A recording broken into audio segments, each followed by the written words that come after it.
In this video, I'll show you how to share your screen using the Zoom app on your computer.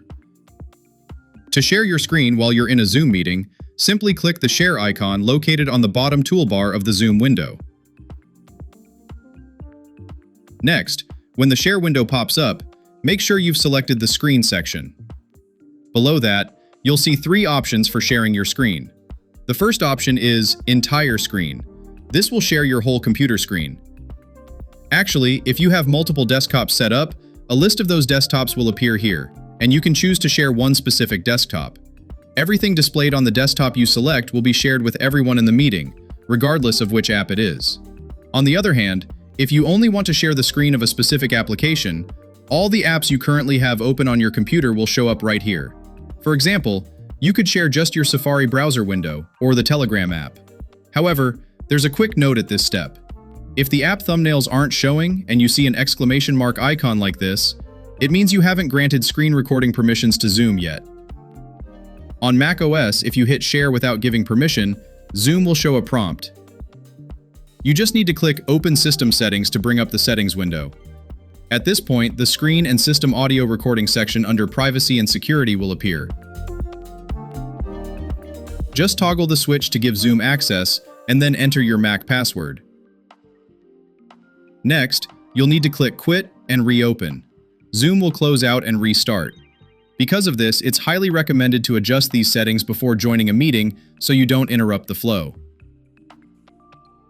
Alright, as you can see, after I've granted permission, the exclamation marks on the desktop and app thumbnails are completely gone. Now we are fully ready to share.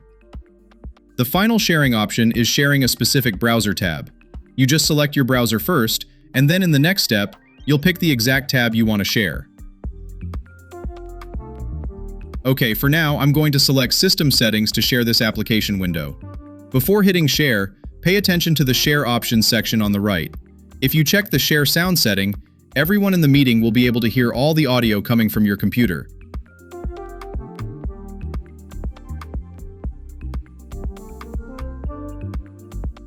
Once you start sharing, a green border will appear around the application window you've chosen, letting you know it's currently live. At the top, you'll see a toolbar that says, "You are screen sharing." Along with a red button you can click whenever you want to stop sharing. This top toolbar is hidden by default, and it only reveals itself when you hover your mouse over it. There's one feature on this toolbar you'll probably use quite often, and that's the Annotate tool, which lets you draw on the screen. When you select this tool and draw on your shared window, the other meeting participants will see those drawings too. It's incredibly helpful during presentations. To erase all of these drawings, just click the trash can icon and then select Clear All Drawings. Finally, to stop sharing altogether, just hit the Stop Share button. And that wraps it up. In this video, I've shared some basics on how to share your computer screen, as well as specific app windows or web browsers while using Zoom. Thanks for watching the video. Bye for now, and I'll see you in the next one.